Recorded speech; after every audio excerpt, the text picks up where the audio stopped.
रुका जी ने कैसे श्रवण कराया, एक एक, और जहां जहां तुम रुका जी ने जैसी जैसी लीला करी वो पूरा इस कुबेरेश्वर धाम पर निर्मित होगा। आप लोग उसका दर्शन करेंगे और पूरा विश्व उसका आनंद पाएगा। ऐसा तुम रुका कर शिव तत्व है। आप लोगों को भी तो लगना चाहिए कि आप लोगों ने जो दान किया सही जगह लगा कि नहीं लगा। आप और हम तो एक दिन चले जाएंगे, पर आप लोगों का दिया हुआ धन सही जगह पर लगा कि नहीं लगा, आप कम से कम देखकर संतुष्ट हो। शिव तत्व है शंभु, उसकी उदारता कम नहीं, कम नहीं। कोई कह दिया आपको कि ये काम नहीं होगा, आप विश्वास रखिए, भरोसा। कभी कभी हम रोज नहीं बोल रहे हैं, ठीक है। जब बहुत मन में अशांति हो, बहुत टेंशन हो, बहुत तकलीफ हो, कोई बहुत बड़ी विघ्न में अगर फंस गए हो, बहुत टेंशन में अगर फंस गए हो, तो 2 चंद्र दीप लगाया करो। 2 दीपक एक साथ पास में रखकर, दोनों घृत के, घी के, एक चंद्र मोलेश्वर महादेव के नाम से और एक चंद्र घंटा माता के नाम से। कौन कौन से नाम है? चंद्र मोलेश्वर और दूसरा चंद्र घंटा। क्यों? भगवान शिव को माला पिनाने से पहले मां जगत जननी जगदम्बा अम्बा पार्वती ने चंद्र को अपने मस्तक पर ले लिया था, फिर शिव जी को माला पिनाई थी। और भगवान शंकर ने मां अम्बा जगदम्बा को माला पिनाने से पहले चंद्र को अपने मस्तक पर ले लिया था, फिर माला पिनाई थी। तो चंद्र घंटा और चंद्र मोलेश्वर भगवान का। बहुत मन में अशांति हो, लग रहा है बहुत हार चुका हूं, अब तकलीफ की जिंदगी खत्म नहीं हो रही, तो कभी शिव मंदिर में जाकर 2 चंद्र दीप अवश्य लगाओ। मतलब दोनों दीपक पास पास में रखकर दोनों घी के दीप अवश्य प्रज्वलित करो, अवश्य। बहुत जब कभी कभी बोला है, क्योंकि आप लोग ऐसा नहीं कि रोज ही लगा दो, कभी कभी जब बहुत विघ्न हो, बहुत टेंशन, बहुत परेशानी या बहुत ज्यादा तकलीफ में घिरे हो, बहुत ज्यादा, तब हर कभी पशु, जैसे पाशुपत्य अस्त्र देवताओं के पास में था, नारायण अस्त्र देवताओं के पास में था, तो हर कभी थोड़ी ना चलाया जाता, कभी कभी जब बहुत जरूरी हो तब चला उस अस्त्र। कई लोग हमसे कहते हैं आप इतने बड़े बड़े संवाद बता देते हो, तो वो लोग उसको चला दें, तो हमने कहा जब उसको जरूरत पड़े तब। ईश्वर और चंद्र, वापिस आप नाम बोलिए, चंद्र मोलेश्वर और चंद्र।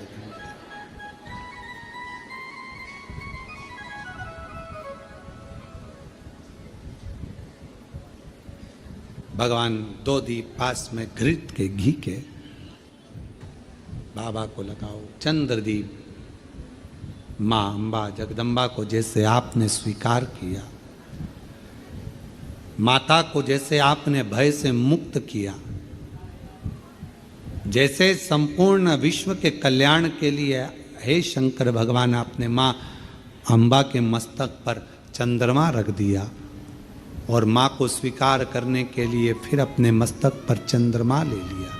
मेरे सारे भार, मेरे सारे दुख, मेरी सारी तकलीफें, मेरा सारा कष्ट, मेरी सारी परेशानी आप अपने ऊपर धारण कर लीजिए, और मुझे जैसे माँ को अपने गोदी में बिठाया ऐसे मुझे बिठा लीजिए, और मेरे दुखड़ों को काट मेरे दुख। चंद्रमौली चंद्रशेखर, चंद्रमौली चंद्र, सुंदर स्वरूप। कभी कभी आपने देखा होगा जटा के ऊपर एक कपड़ा बंधा देखा होगा, कभी शिव जी का फोटो देखना, कोई चित्र आपको देखने को मिल जाए, पुराना चित्र, गीता प्रेस गोरखपुर की पुस्तकों में से गीता प्रेस गोरखपुर की कोई कल्याण का अंक शिव पर मिल जाए तो उसमें फोटो देखना, जटाबंदी, उसके ऊपर एक कपड़ा बंधा है, सर पर बिठा है गंगा जी बह रही है और एक कपड़ा बंधा हुआ चंद्र और चंद्रमा भी रखा। बाबा धारण करो, मस्त धारण करो। ऐसा ऐसा कपड़ा उनके, हम तो ज्यादा बांध ले समझ लो, वो तो छोटा बांध ले। और पूरा चंद्रमौलेश्वर बनकर शिव विराजमान, चंद्रमौलेश्वर। और बाबा चंद्रमौलेश्वर बने, चंद्रशेखर बने, भगवान शिव चंद्रमा को अपने मस्त, हे बाबा आपने जैसे मां का स्वरूप धारण किया,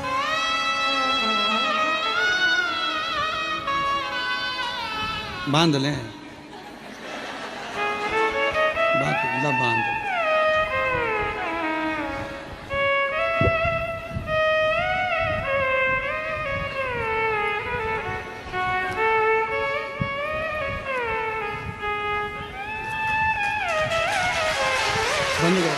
भगवान शंकर का चरित्र कर, शिव महापुराण की कथा करें।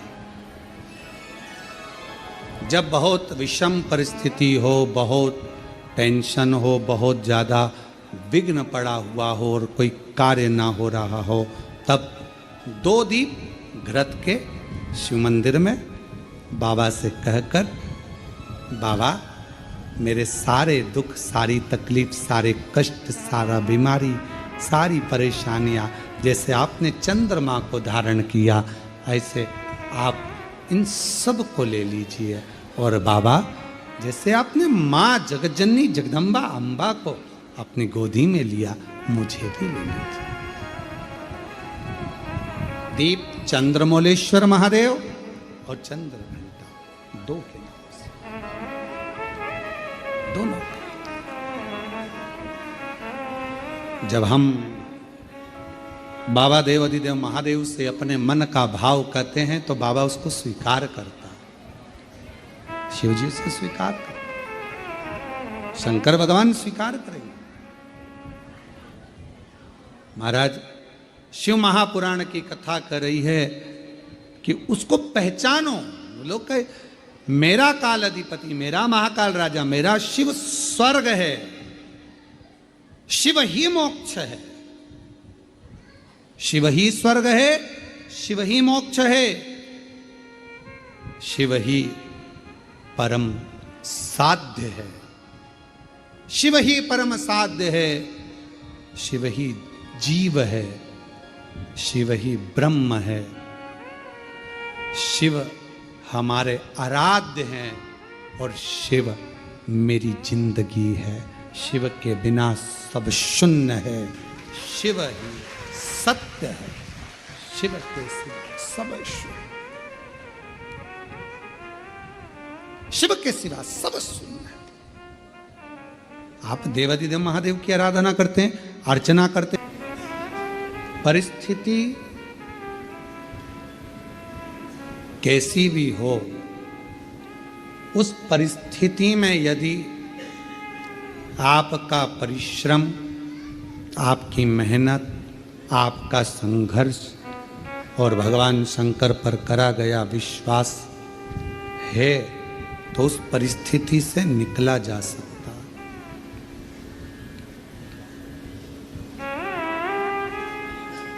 परिस्थितियों से लड़ने वाला ही एक दिन आगे हो पाता है, अपनी किस्मत को रोने वाला कभी आगे नहीं बढ़ पाता।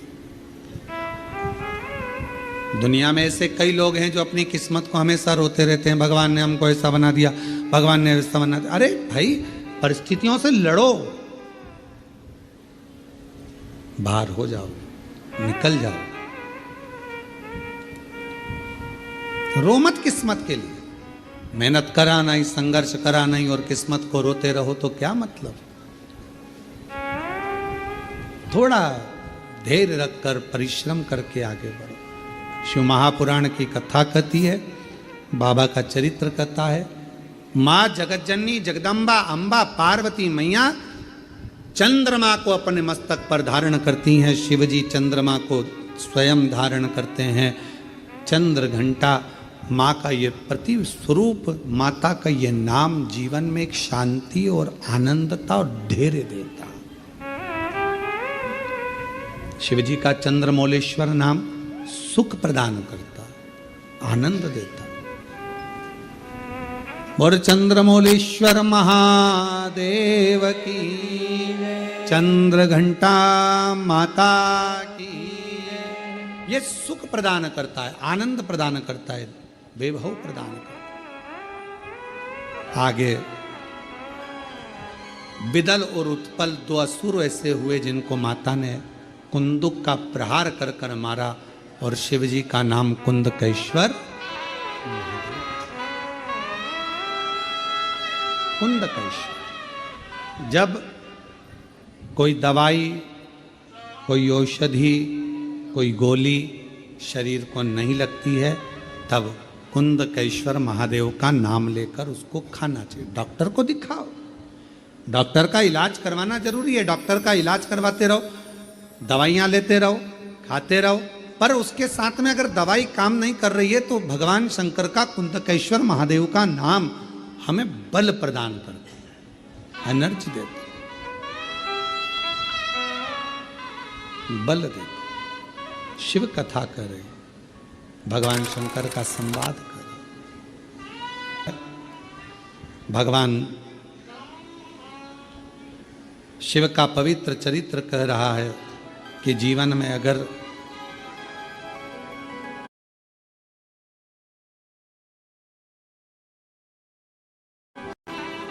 को समाप्त कर।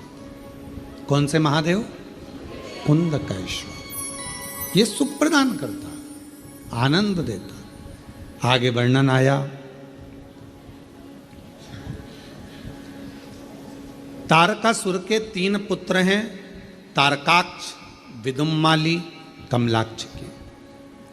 और इन तीनों ने जो उपद्रव मचाया था ब्रह्मा जी से वर प्राप्त करने के बाद, तब भगवान शंकर स्वयं पशुओं के पति बनकर, देवताओं को पशु बनाकर, भगवान ने तीनों को एकत्रित कर कर अपने त्रिशूल से उन तीनों का वध किया। उस समय पर भगवान देवाधिदेव महादेव का नाम पशुपति नाथ हो गया था। भगवान शंकर का नाम पशुपति नाथ। फिर निवेदन करें, एक पाशुपत्य अस्त्र है, एक पाशुपत्य योग है, और एक पाशुपत्य व्रत है। इस कलिकाल में, संसार सागर में आप और हम पाशुपत्य अस्त्र को प्राप्त नहीं कर सकते, क्योंकि हमारी और आपकी इतनी तप साधना नहीं है। आपकी और हमारी इतनी तप साधना नहीं है कि हम पाशुपत्य अस्त्र को प्राप्त कर लें। आप और हम पाशुपत्य योग को भी धारण नहीं कर सकते, जो भगवान कृष्ण ने किया है। पर पाशुपत्य व्रत हम धारण कर सकते। 6 दिए मंदिर में ले जाकर प्रसाद के 3 हिस्से कर कर, मंदिर में 2 हिस्से रखकर, 6 दिए पृथ्वी पर रखकर 5 दिए प्रज्वलित कर कर, 1 दिया वापिस थाली में, प्रसाद का 1 हिस्सा वापिस थाली में लेकर, जो सुबह थाली लेकर जाते हैं पूजन की, वही शाम को मां शकंभरी हो गई। दुर्गम को पछाड़ कर मेरी माता ने वेद ले जाकर शकंभरी माता ने ब्रह्मा जी को दिए। वेद और वेद जब ब्रह्मा जी के पास पहुंचे तो जल वृष्टि पुनः प्रारंभ हुई। भगवान नारायण ने, भगवान विष्णु ने मां लक्ष्मी के साथ में शकंभरी माता की आराधना करिए, पूजन करिए, अर्चना करिए।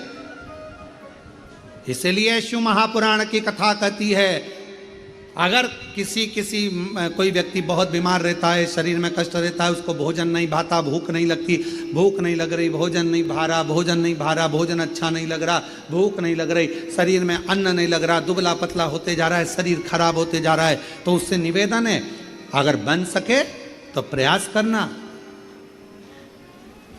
आप किसी भी देवी के मंदिर में जाकर, किसी भी देवी के मंदिर में जाकर एक दुर्वा, एक बेलपत्र माता के मंदिर में माँ शकंभरी के नाम से रखना। उस दुर्वा को वापिस लाना, बेलपत्र को वापिस लाना। बेलपत्र सुबह के समय खाना और दुर्वा शाम के समय खाना। ये दो, एक बेलपत्र एक दुर्वा, लगभग 5 या 7 दिन तक लगातार आपने अगर कर लिया तो भूख भी लगेगी, भोजन भी भाएगा और स्वाद भी आएगा, आपको अच्छा लगेगा। शकंभरी माता का स्मरण कर कर जीव उदर पोषण कर लेता है, उदर भर लेता है। मां शकंभरी, मां शकंभरी। भगवान तारकासुर का संहार सो, जब जब कोई बवाल मचता है, जब जब कोई मंथन होता है तो कुछ ना कुछ निकलता है। समुद्र का मंथन हुआ, अमृत निकला। कुछ ना कुछ मंथन हुआ है तो कुछ ना कुछ निकला है। और पार्वती जी और शिव जी के संवाद में कुछ ना कुछ निकला है। भगवान कश्यप ऋषि प्रसन्न हो गए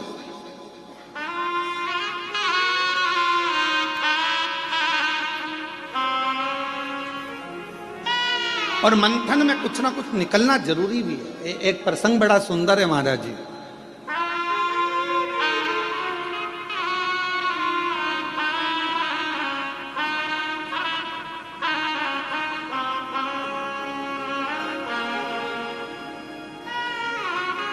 दो संतों का झगड़ा हो गया।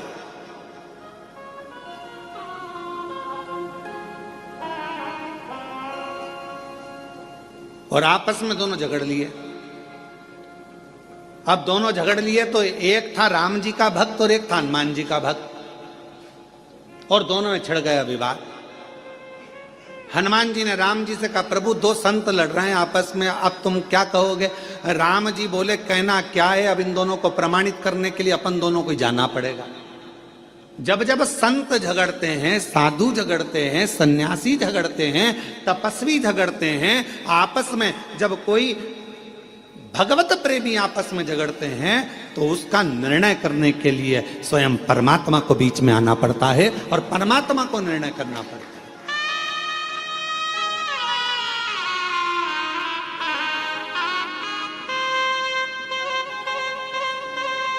महाराज जी, कई लोग कहते हैं कि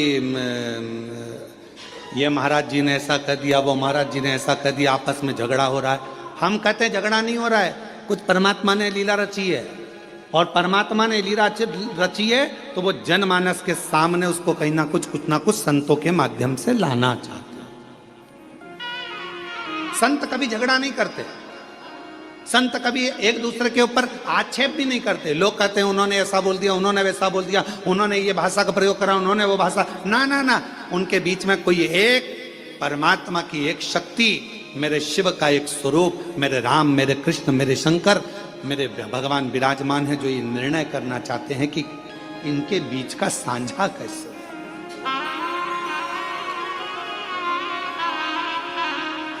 पार्वती जी बोली तुम गलत गिन रहे हो। शिव जी बोले तू गिन ले। फिर पार्वती जी ने गिनती लगाई, 1 2 3 4 5 6 7 8 9 10 11।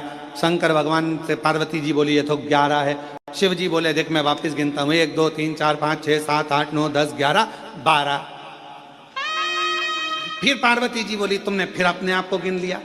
शंकर भगवान बोले कश्यप ऋषि से पूछ ले कि कश्यप बाबा तुम ये 11 शिवलिंग बनाते हो कि 12 शिवलिंग बनाते हो? कश्यप बाबा से पूछा पार्वती जी ने कि कश्यप ऋषि तुम इतने बड़े ऋषि होकर तुम्हें 12